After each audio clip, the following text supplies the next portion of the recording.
What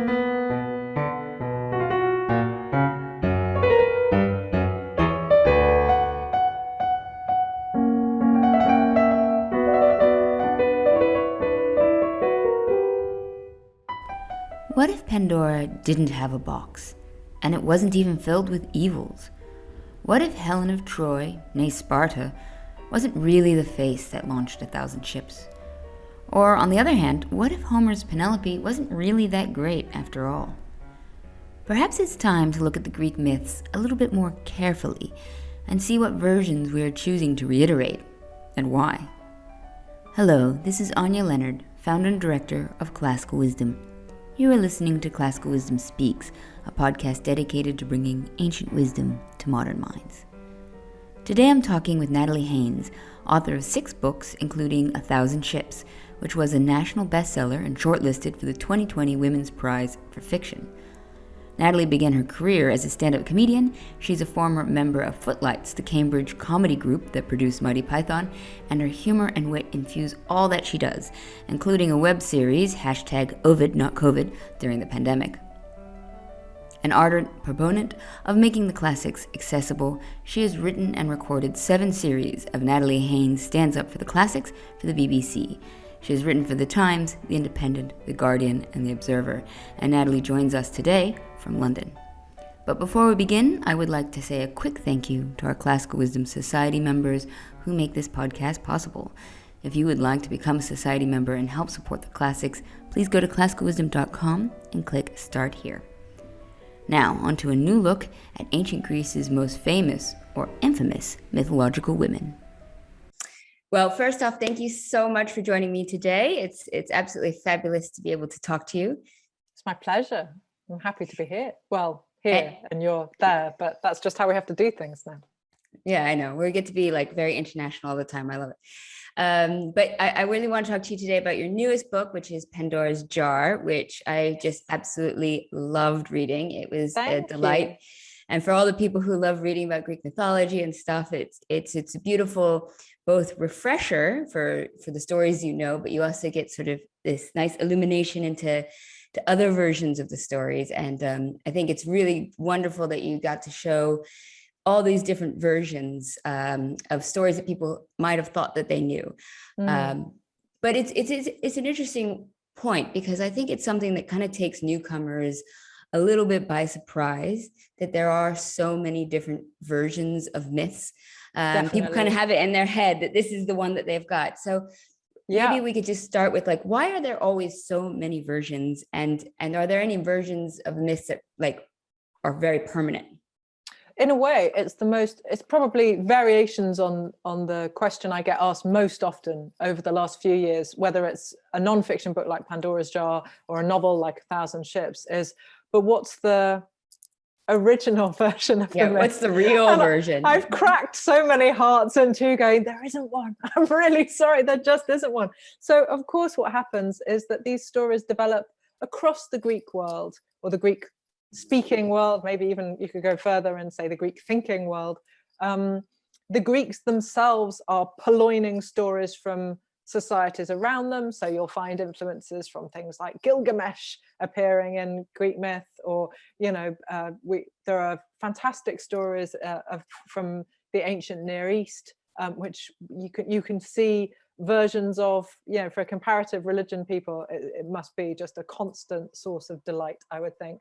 But these stories just emanate across the Greek world and across a longish period of time. So what you get is, for example, a kind of local interest element. So you'll get a story which brings this particular, especially heroes that wander, Odysseus or Hercules to give him his Roman name / Disney name. Then you will often get a sort of emphasis in one place on that hero's particular work in that area, because it's more interesting to them. Why wouldn't they? So you end up with terrible contradictions if you try and create a timeline of a character using more than one source, sometimes even within one source. You'll come incredibly unstuck. But the nice thing, I think, for me anyway, is that you get a sense of these stories having a real specific kind of location to them sometimes. So even ones which are really distant from us, like Hesiod's Theogony, where he tells the story of how the gods were all created. So this is, you know, the beginning of everything. You know, first there's chasm or chaos, to give her Greek name, and then there's Uranos, the heaven, and Gaia, and so on and so on and so on. But how does Hesiod know all of this? Well, here's the thing. At the very beginning, you might be feeling skeptical and like, hey, Hesiod, who are you to be talking about all this stuff? And he says, well, I was tending my sheep at the bottom of Mount Helicon, and the Muses, who live high up in Mount Helicon, came down veiled in mist and sang at me. And you go, well, fair dues. If you heard it from the Muses, then that's as good a source as there is. All right, then. And my favorite thing about it is the tremendous humble brag, where he goes, the Muses turned up and they were like, oh, you're herding sheep. Shepherds are just empty bellies. And it's like, oh, so the Muses turned up and then threw some shade, did they? How brilliant. It must be, if not literature's actual first humble brag, it must be one of the very earliest, I think. Well, and you just mentioned Disney. It's amazing because obviously we have been reinterpreting the myths ourselves. Like when we watch the Disney films and the current versions, we've completely changed them to sort of neatly fit our cultural standards. And myths reflect the time. Myths have a minimum of 2 and often very many more timelines in them. So I would argue that, for example, if we were to look at, if you and I were to go to a stage production of Oedipus Tyrannus, Oedipus the king. Sometimes people call him Oedipus Rex, which drives me crazy because he isn't a dinosaur and he's not Latin.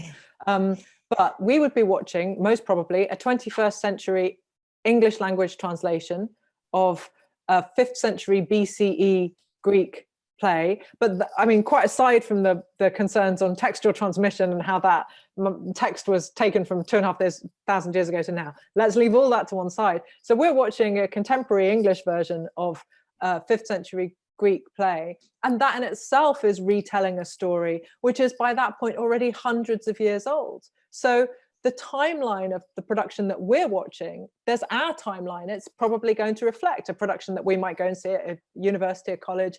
It's probably going to reflect 21st century mores in a way that perhaps a production, if we'd seen it in 1950, wouldn't have done.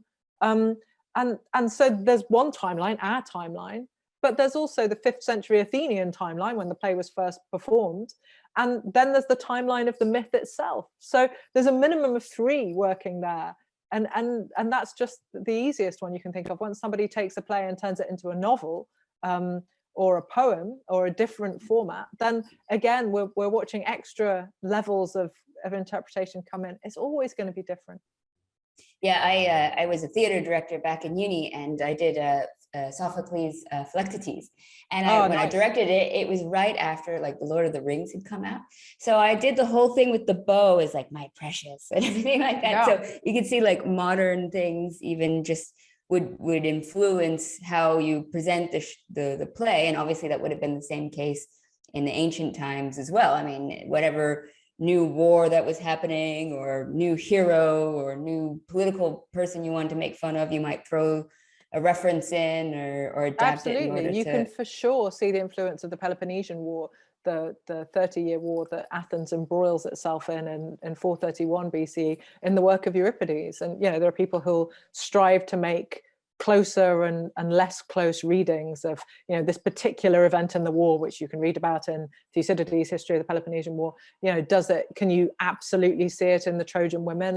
And there's some interpretation going on, but yeah, probably. The nice thing though, I think, about the complete works of Sophocles, which survive to us today, 7 plays, and fragments of the trackers, is that you could see all of them in the time it takes Peter Jackson to do one adaptation of The Hobbit. No problem at all. It's like, dude, it's only 100 pages long. How are you doing that? You could do the whole of Sophocles' extant work in that time. I always think that rather grimily. I always think that when I watch something like King Lear, and I think, man, I do like King Lear, but you could have done all of the Theban plays at this time. Hurry up!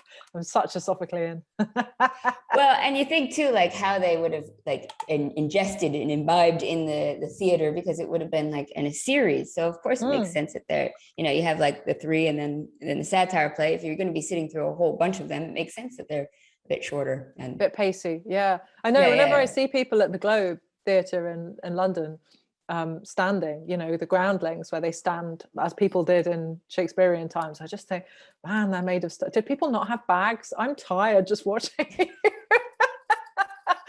Like, can I have a seat? You got to pay extra for those ones, you know.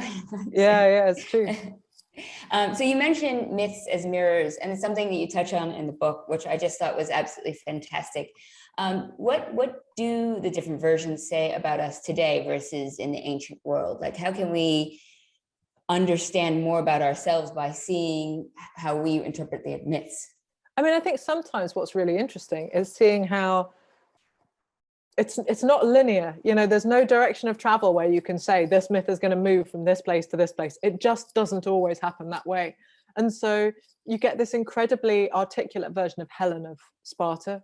We usually know her as Helen of Troy, but she starts out her life in Sparta. Obviously, it would have been a much shorter war otherwise. And so we have this very articulate version of her in Euripides' Troades, Trojan women. We have a different but very articulate version of her in his play Helen, which shows a completely different version of her story. In the Trojan Women, it's the version that we all know, where she elopes with or is kidnapped by Paris, the Trojan prince, leaves her husband Menelaus, swans off to Troy, spends 10 years there, during which the war is fought at the end of, and so on and so on. She returns to Menelaus. But in Euripides' play Helen, and he's drawing on a tradition which is at least as old as Homer, at least as old as our earliest version of the Trojan War. She doesn't go to Troy at all. She goes to Egypt. She spends the entire war blamelessly and chastely in Egypt, in the house of Proteus. And the war is fought instead over an image, an eidolon made by the gods, which looks exactly like Helen, but is just made of air. The war goes the exact same way. At the end of it, the Greeks finally get their hands on her. She disappears into the air that she was made of. It is the perfect metaphor for the futility of war. And her reputation is ruined in exactly the same way, because they believe, the Greeks hate her because they believe it was her, even when, you know, the evidence is before them. And the Trojans hate her because their city has been destroyed. But we've just lost that version. I can't remember ever finding it in a modern telling, unless it's, you know, a translation of Frank McGuinness's brilliant version of Euripides' Helen. It just, you know, just doesn't happen. And we see this incredibly articulate version of her in Euripides. By the time you get to Marlowe in Faustus, she's mute. She literally doesn't say a word. She's just a sort of ghostly presence who comes in, looks pretty, and goes out. Like all girlfriends in films in the 80s. Oh, be careful, disappears. It's like I imagined you. And so it's really weird. You would think that as women get more power, more political influence, and so on over the last century, you might think that we would therefore be more interested in narratives with women in. But actually, it's incredibly recent, you know, and there are loads of examples, counterexamples, where women's representation is much worse in the relatively modern world than in the ancient world. Amazons is the case in point. There are loads of stories about Amazons in the ancient world. They're incredibly popular in literature. They were incredibly popular in art. They were the second most popular mythological character to find on surviving vase paintings. The most popular, Hercules/Heracles. Second most popular, Amazons. We have dozens of names of Amazons painted on the side of vases. We can identify them. You know, and yet somehow, where do all the Amazon stories go? Where do all the warrior women stories go? And the answer is they just disappear. It's like nobody wants to hear them until, you know, Wonder Woman, who's at the risk of spoiling things for people who haven't watched the documentary about Wonder Woman, has a slightly less female empowerment background than you might hope. But we have to wait a really, really long time for playwrights, and then, you know, or dramatists of any form, you know, eventually screenwriters, to start putting female warriors front and center. The sort of low ebb in the story of Amazons, probably for me, comes with Robert Graves's poem about Penthesilea, in which she's just a corpse. She's just a corpse. Yeah. And you go, wow, talk about lack of agency. Well done, everyone. So in a way, sometimes it feels like the early, mid, you know, 20th century is sort of a worse time for representation of women and narratives than almost any time. You know, it's a corrective against that, I think, more than any other period. So when people are kind of grumpy about looking at women, and which does sometimes happen, why do you have to make everything about women? I don't know, they're half the world. It's a thought, isn't it? But generally, it's the pushback isn't against a classical text, which often has a woman front and center, it's against a sort of weird way of interpreting classical texts in the first sort of 150 years of neoclassicism. That means that, where'd they go? Don't know. Yeah, no, it's I think it's a sort of a modern conceit to think that progress has always been in a straight line and that we're definitely like at the peak of it, because yeah, a lot of times I think even like in like the archaic Greek women may have even had it better than the classical Greek women, because you think of like, Penelope, she's like the only really good person in the Odyssey. Like she's, really held up in a way. Is she though? I mean, there are other good people around, but in the sort of, it's very class aware, isn't it? So you get good working class people, essentially. You're a Claire, Eumaeus. If you're a nurse or a swineherd, your chances of being, morally sturdy are quite good. If you're a prince or a suitor or something, then your chances of moral sturdiness are very, very slender, very poor, I would say. And you can see that, later too in the work of Euripides. If you want to survive to the end of a Euripides play, you really want to be like the nurse. You don't want to be the queen. As a general rule, the higher status you are, the further you're going to fall. So yeah, I mean, Penelope is a difficult one, because obviously the version of her that we usually get is sort of presented as this idealized wife. And she's almost always considered that by men who don't know her. I find it fascinating that the sort of Penelope is the ideal. Our best source of that really is Agamemnon in the last book of the Odyssey, and he only brings it up when the suitors all rush down to the underworld, and he's like, "Where did you all come from? Has there been a pile up somewhere?" And the guy says, "Well, we were all slaughtered by Odysseus when he came home, because we were," spoiler for those who haven't read the Odyssey, because we were parked up hoping to marry Penelope, and Odysseus wasn't happy. And Agamemnon says, "How incredible! The gods themselves will make this. We'll sing a song about Penelope, not like my wife." It's like, oh my God! Did you literally talk for 4 seconds on the subject of something that wasn't you, and then make it all about you? And I do see that he's bitter because he's in the underworld, because he's been murdered by, well, in Homer's world, his wife's boyfriend, Aegisthus. Although obviously we probably know better the Aeschylean version, where he's murdered by Clytemnestra herself. But it's fascinating that he values Penelope so highly, genuinely just as a stick with which he can beat the idea of his own wife. And does he know Penelope? I mean, he was in Troy for 10 years. And before that, he definitely could have met her once when they go and collect Odysseus to take him to Troy. And Odysseus famously pretends to be mad, but it doesn't work. So that's one meeting a decade ago. And then maybe he meets her at the time when all the suitors turn up to try and marry Helen. And Odysseus, sort of withdraws from the contest if he can marry Penelope. So he's maybe met her twice. And so he really isn't, able to say who Penelope is. Whether or not she's good by any stretch of the imagination is entirely outside the, experience that he has. But for a really long time, again, scholars have been perfectly happy to sort of say Penelope, the good wife. And it's like, well, says who? She's constantly telling us things that we can't trust in the Odyssey. And we don't get very much of a sense of her. So firstly, she lies to the suitors, obviously, with the weaving and unweaving. Now, does that make her a bad person or a good person? In the world of the Odyssey, a good person, because Odysseus is always lying too. That makes them very well matched, I would suggest. Honesty isn't a quality that clearly either of them value. And so it's right. You can see the twisty way of getting to their goals is something that they have in common. But also often when we think we know what Penelope is thinking or feeling, what we discover is that, Athene has put this idea into her mind, or, she's been sent a dream while she's asleep where her sister tells her something. And it's like, wait, who's actual Penelope?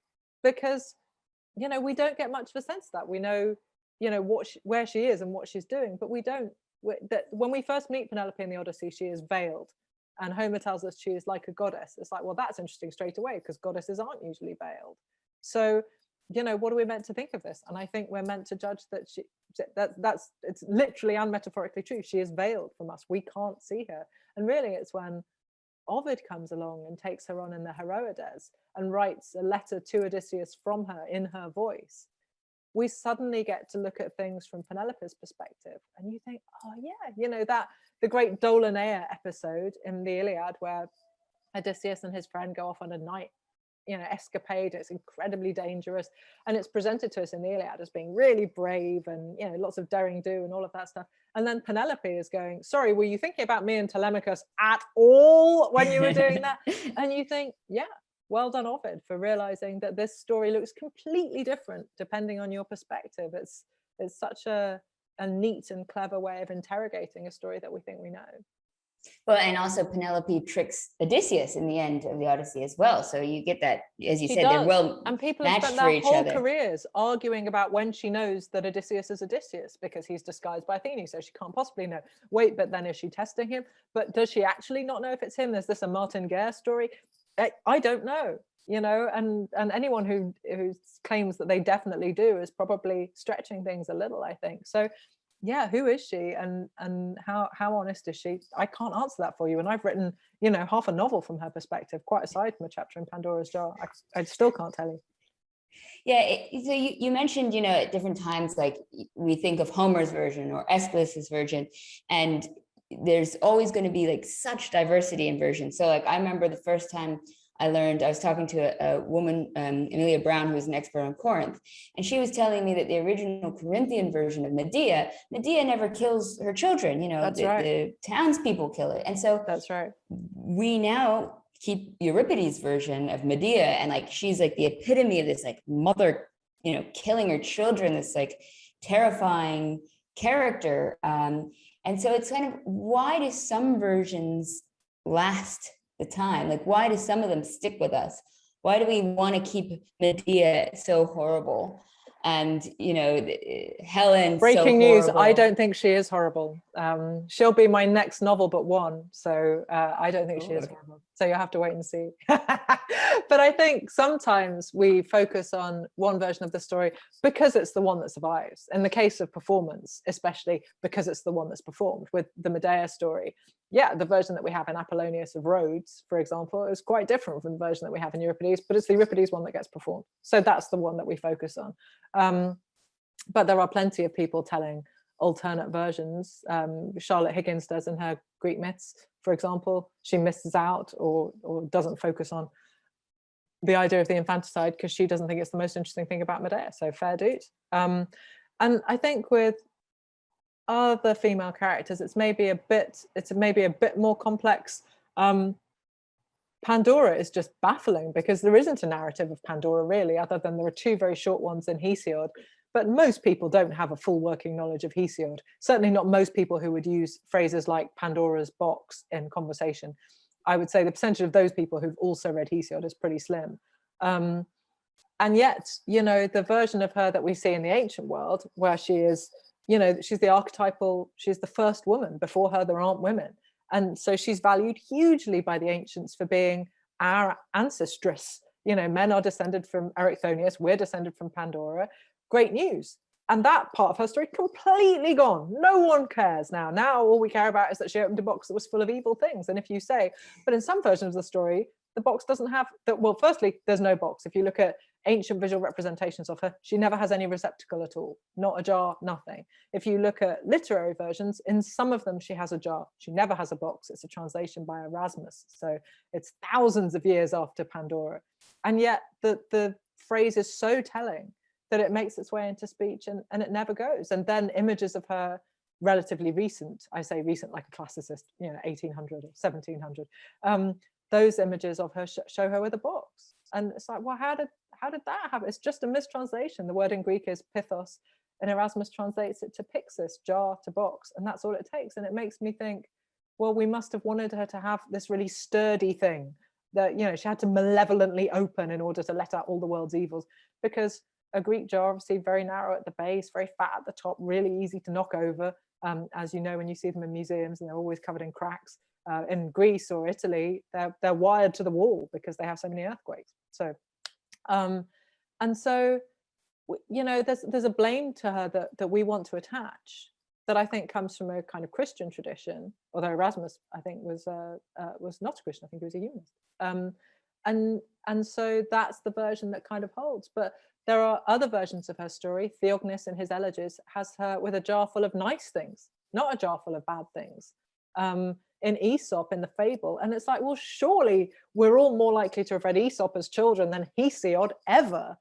But in his version, it's Epimetheus, it's Pandora's husband, who opens the jar and lets everything out. And it's like, well, how does she end up taking the blame every time? And in the end, I think it's hard not to conclude that what we really want is a beautiful woman to be responsible for everything that's wrong.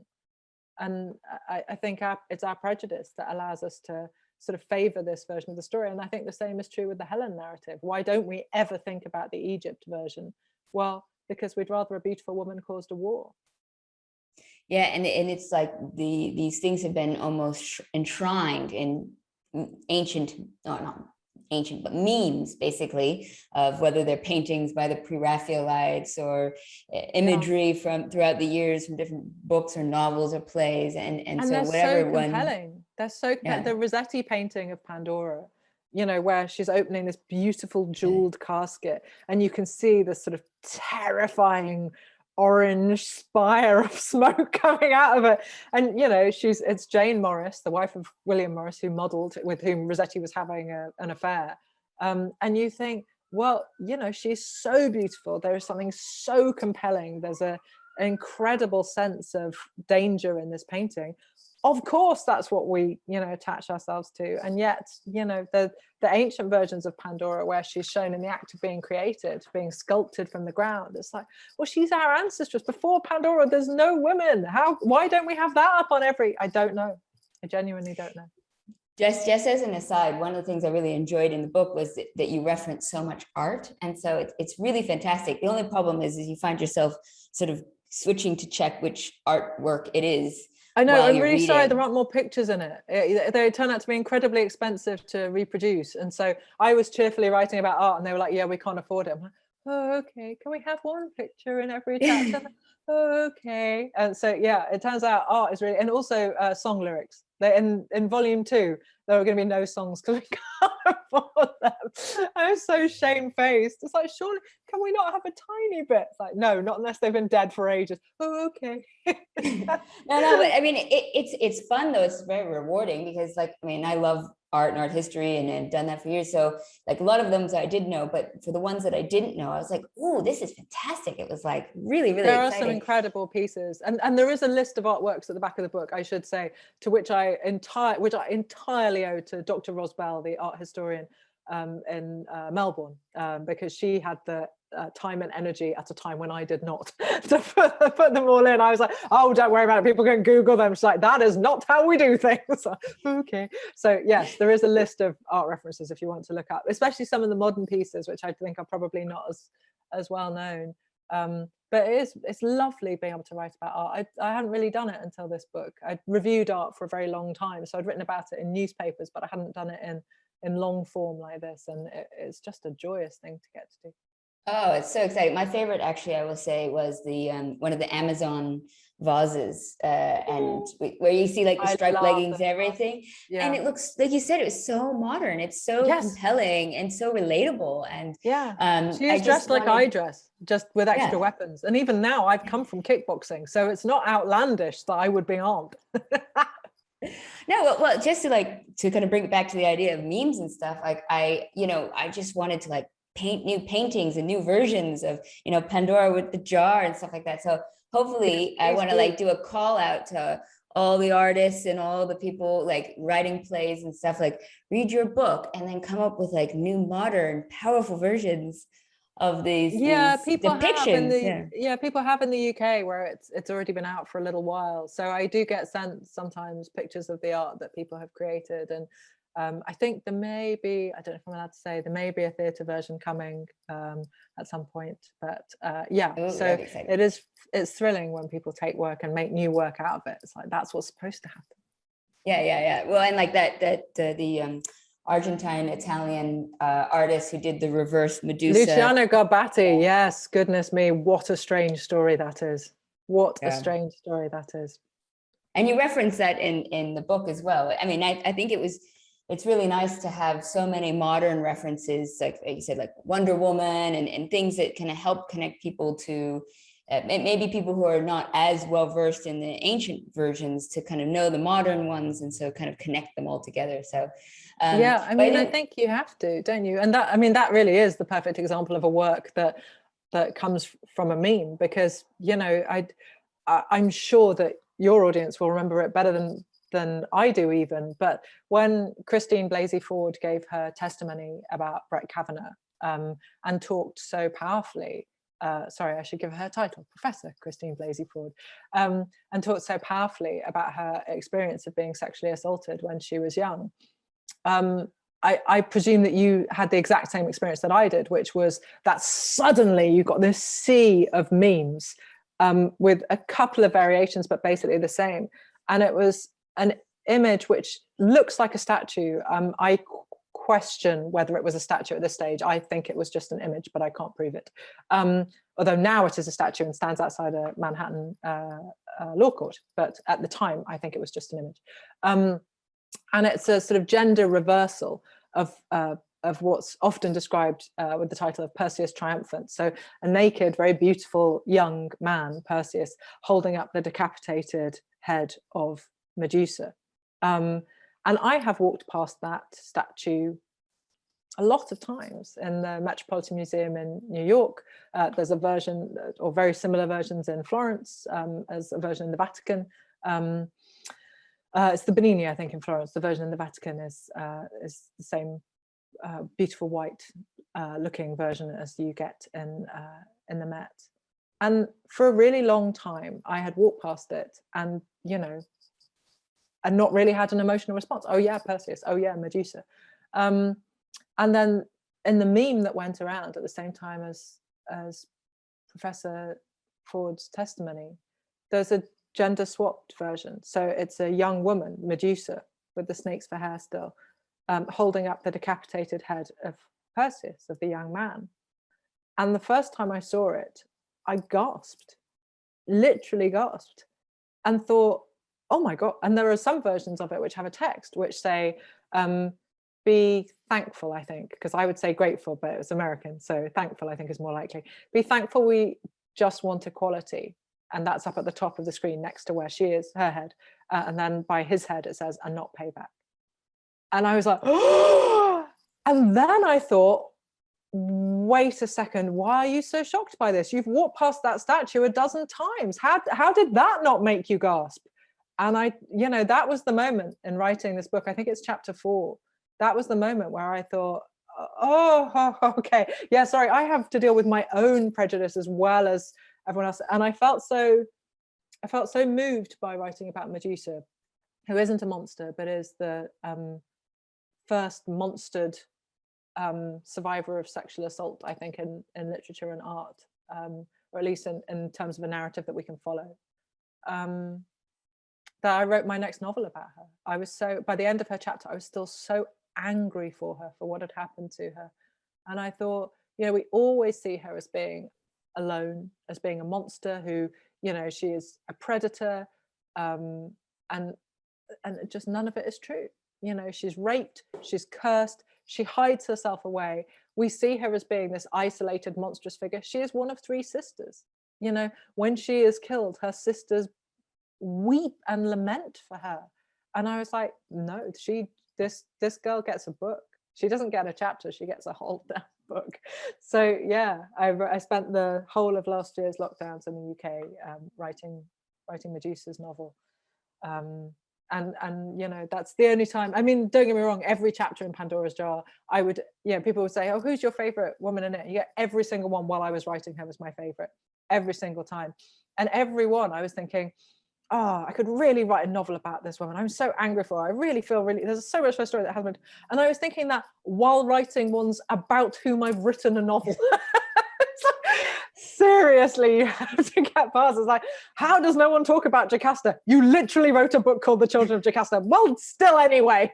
It's like, I'm so angry for Helen. You wrote 1,000 ships. I'm angry for Clytemnestra. 1,000 ships. Penelope, and so on. So yeah, I'm so fickle. I love whoever I'm writing about the most. But goodness, there are some axes to be ground, I guess, in these stories.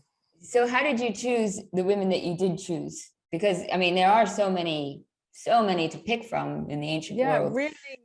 Really erratically. I picked Pandora because I really wanted to tell that jar story. And then it turned out there was so much more to her. And I was really pleased because she was obviously going to have to be the first chapter. And it's like, oh, well, this is lucky. And I was always going to write about Helen because you couldn't not.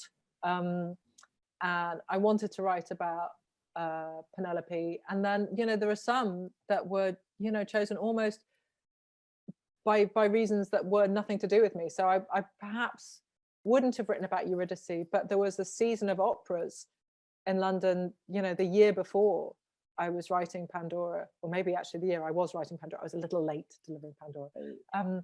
And so I'd seen so many different versions of her because a friend of mine had taken me to all of them, that I felt very much like, oh yeah, no, I could totally write about Eurydice, where, if that season hadn't happened, I might have picked Ariadne or, Deianira. You can tell my guilt because I'm still thinking about the women I didn't include. And I wish I'd had space for either of them.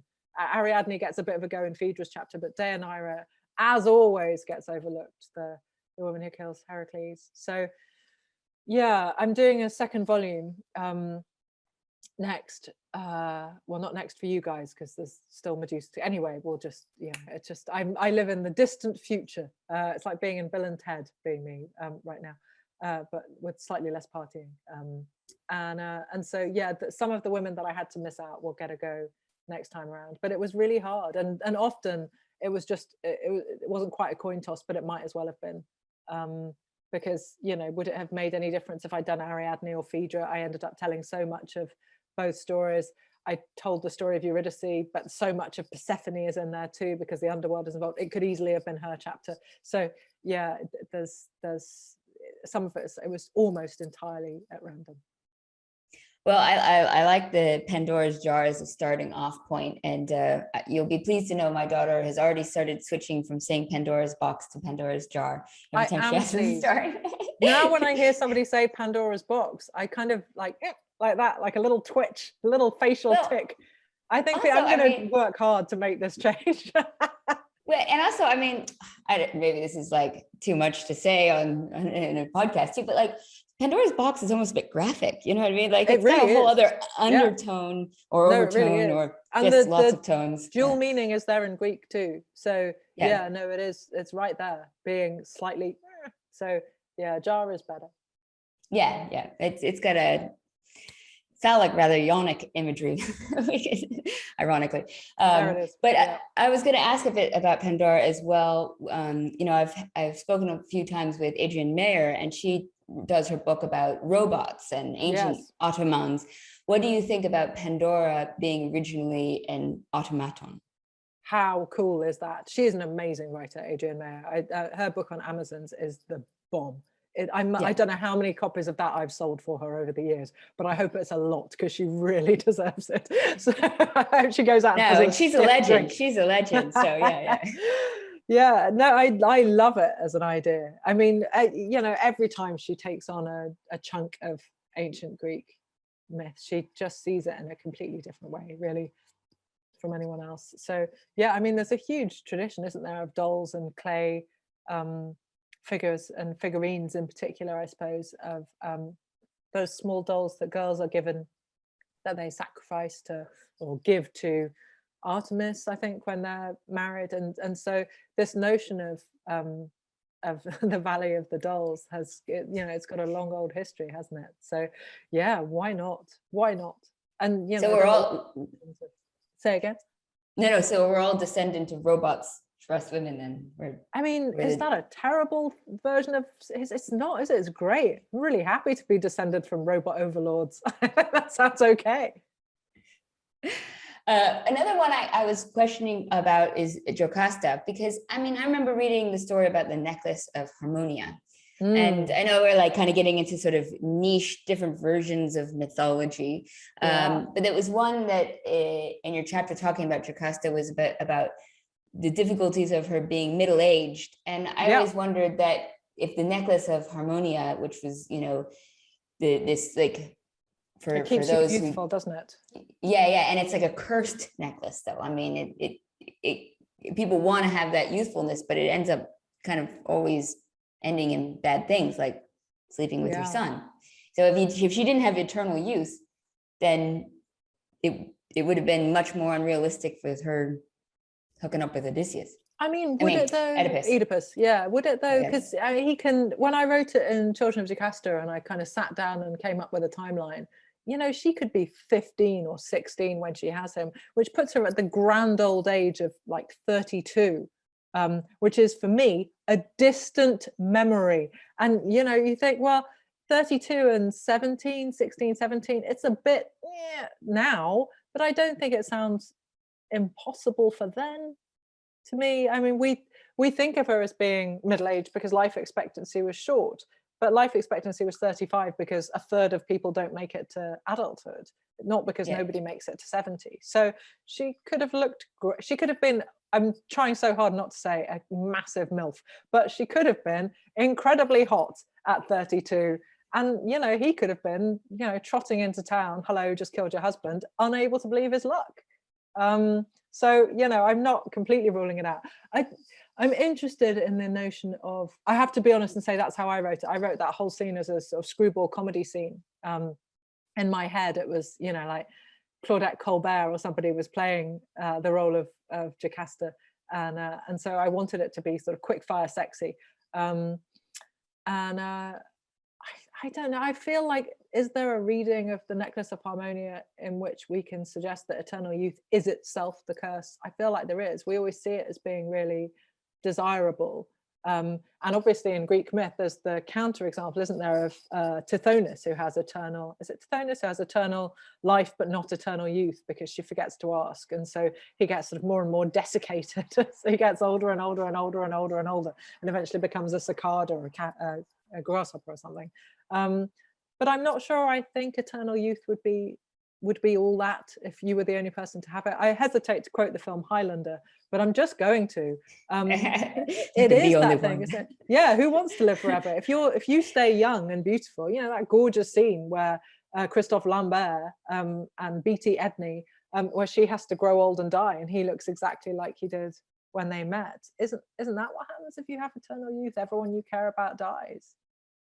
I don't know. I guess we have to ask J-Lo how it is or something. That's the thing, isn't it? What we need is a combination of J-Lo and the people who made Highlander. We should have an authoritative panel on this discussion, and that should just be fine. Good. I'm glad we had this conversation. We've got it all solved. Yeah. Another theme that you always see in Greek mythology that I think is something that modern audiences, I hope, can't relate to, is there's always, all the men are really afraid of their children killing them. Yes, and I find this fascinating, and I'm sorry to lower the tone in terms of actual specifics, but it is so interesting how often they're afraid, not just of being killed by their sons in particular, but being castrated by them. And the notion of being afraid of being castrated by your son runs right the way through, the very core of myth, to the story of, Zeus and Kronos and Uranus. So you have this whole idea that the thing that you're afraid of is being overthrown by your son, but sometimes it's very visceral, very physical.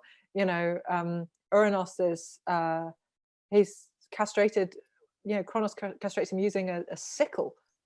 So it's really, specific and farming based in order to get us to the point that we're, okay. And then from his castrated genitalia, Aphrodite is born. So this beautiful goddess of love and sex. It's like, right, from the, okay. That makes sense. Yeah, that seems fine. Yeah, that's absolutely fine. So yeah, it's a real fear. And I find it genuinely very interesting that we have so little sense of men being afraid that their wives will kill them, which happens sometimes. Agamemnon obviously is killed by Clytemnestra in Aeschylus's version, although many more versions have Aegisthus doing it.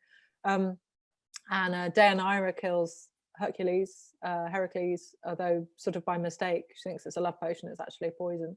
And there are a few more, but this constant anxiety that your son in particular will be more powerful than you, I find really, really interesting. And sort of slightly studied in lots of ways. You know, why are men scared of their sons? It seems to me that there's a hugely important truth in there somewhere, because, you know, we're very quick when Freud kind of cheerily pitches up and goes, oh yeah, Oedipus complex, we all want to, you know, kill our fathers and have sex with our mothers. We go, oh, okay. And it's like, and the constant and abiding fear that your son wants to kill you, have you got a complex there? I don't think it's discussed that often. Do men fear their sons? I hope they don't, but it certainly runs through Greek myth almost constantly. Yeah, and I guess like the corollary of what we were talking before about, you know, Medusa and her sisters, or you think of Clytemnestra and Helen, or like on the other side, is there like an understudied element of sisterhood, or the Amazons, like that? Yeah, I mean, it's really, really hard to find sisters who don't look after each other in Greek myth, even when they argue, like Antigone and Ismene in Sophocles' Antigone. Then there's still a real sense of sisterly solidarity. It's worth pointing out that, you know, Ismene and Antigone argue over who should run the risk of dying. And when Antigone, spoiler, when Antigone takes the risk and then takes her own life, Ismene, just her immediate response is terrible regret and offering to join her. And when you think that the brothers have killed themselves, brothers at war is a constant strain, again, of Greek myth. Brothers are always, you know, at each other's throats, arguing, whether it's sort of relatively restrainedly, like Agamemnon and Menelaus in Iliad 1, where, you know, Menelaus is, oh no, later than Iliad 1, where Menelaus is arguing, is it 9 maybe, where he's arguing that Briseis needs to be returned to Achilles, so that Achilles will return to the fighting. You know, or whether it's out and out Polynices and Eteocles killing each other, and the Phoenician women, for example, by Euripides. This sense of brothers being unable to get on without conflict it runs all the way through Greek myth. And yet sisters, even when they don't get on, seem to manage to support each other. And as you say, the Amazons properly, you know, offer an alternative model of a society.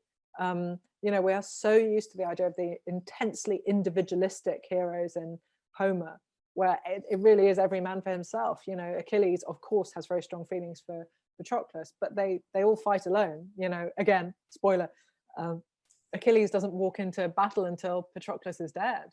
And yet the Amazons go together. You know, when Penthesilea arrives to fight at Troy, she's accompanied by her Amazon troop. There's 12 of them, I think, in Quintus Mannaeus's Fall of Troy.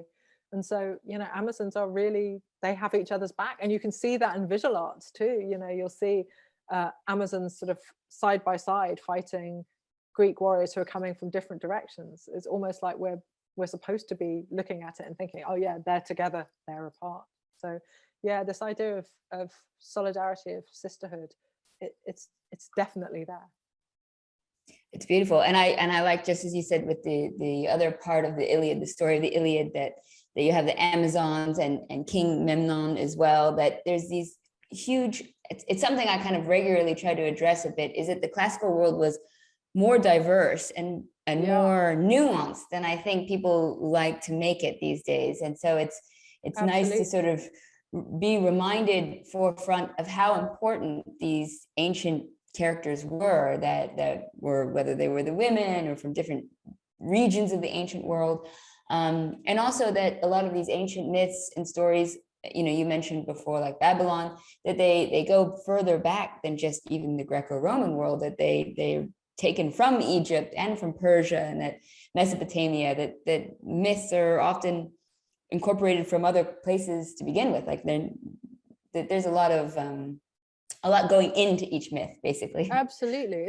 I mean, myths are a kind of, it's impossible to think of something which kind of matches them so perfectly, I guess, but they're like an ecosystem. You know, there are ideas coming from all over the place flowing into this myth, and then, you know, the myth itself flows back in all directions.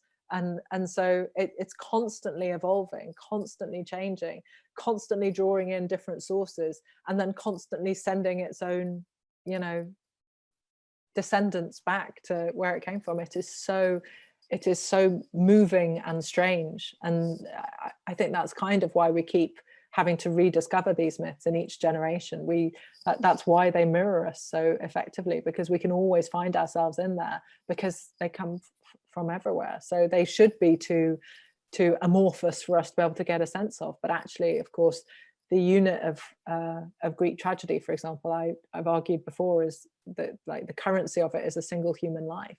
And so we're always encouraged to focus in Greek myth on people. Yeah, even when there are gods, the divine scenes in Homer, they're very human, and they behave in very human, very petulant ways. And so we're always kind of seeing ourselves reflected back.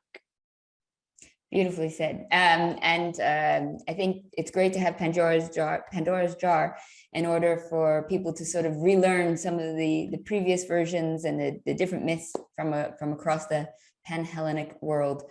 And I'd like to finish up, because you've been so generous with your time, about yourself a little bit, about like the fact that you also do a lot of comedy, Yes. which I just think is fantastic. I love the stand up for the classics. I think it's wonderful for people to see the classics in a really fun and enjoyable way. It's not just sort of stuffy, people up in a corner, library, dusty and all that kind of stuff.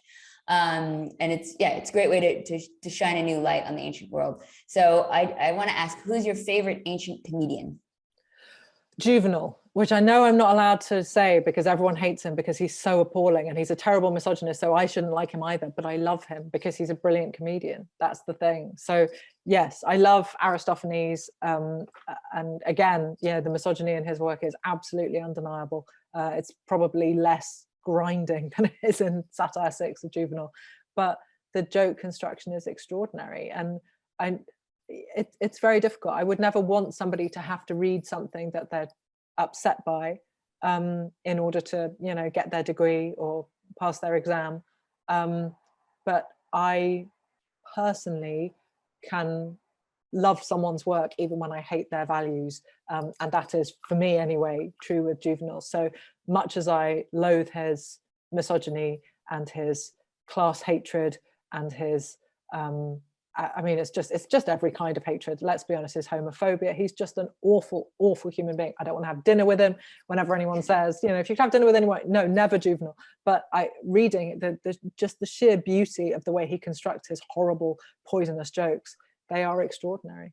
So yeah, he is my favorite. I'm sorry. No, it's a good lesson. It's a good lesson, I think, sometimes, to not throw the baby out with the bathwater.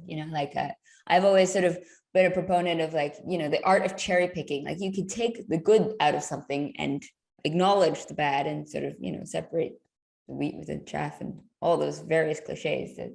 Yeah, I think you just have to decide whether it's worth it for you. And for me, it is. There are moments when you read the misogynistic arguments in Satire 6, and it's painful. It's painful to see these tropes almost in some of their earliest forms, and you think, oh, it's horrible being hated. When I like you so much, Juvenal, why do you despise me just on principle? You don't just hate women, you hate educated women, you hate women who know Greek. I mean, I could not be more in your in your target here. And yet I kind of think, well, there's something to be said, isn't there, for knowing how people who hate you think. You don't have to necessarily like it, but you want to know how they're doing it. So I think there's something to be said for knowing those tropes, because how else do we fight them? Now, the final question, just because you've mentioned a bunch of different projects, and I just want to get the timeline right for everybody. Okay. What can people expect coming out from you? Okay, so Pandora's Jar will be with you guys in the US in March. I believe that is true. And then series 8, is that true? Yes, series 8 of Natalie Haynes Stands Up for the Classics will be available for you on BBC Sounds in September. And my Medusa novel, whose title is pending, and I can't tell you what it might be because I'll get in trouble because we don't have the rights for it yet, so we'll see. That will be in the UK in September, and I think it will be a bit later in the US, but I don't know because I forgot to ask. So that's up next, and so that's this whole year. And then next year there'll be the sequel to Pandora's Jar, but I don't know what it'll be called yet because I haven't thought of it yet. This one is not pending. It's just this one is just elusive. So yeah, It's when it comes pending out up here. behind a tree, then I'll try and catch it with a big net, and then we'll have a title for that. So yeah, it's gonna go novel nonfiction for me for a little while, because writing novels makes me crazy, so I have to break them up. Well, maybe you should be like Hesiod and take up being a shepherd for a bit, and hopefully the muses will come. And I honestly give think you it would be a something. really calming job. I genuinely believe there is a reason why that poor guy in Oedipus Tyrannus, the survivor of the road rage attack on Laius, goes off and tends to sheep. I think it would be a very therapeutic thing. If you had PTSD from seeing 4 of your mates get mown down at a crossroads by a sort of berserk young man, I think going and tending sheep would be very calming. You would be relaxed because sheep are relaxing. And then at the end of it, you could knit a jumper. That is relaxing. It's got everything. Perfect. Well, on that, I will leave us. Yeah, I'll stop.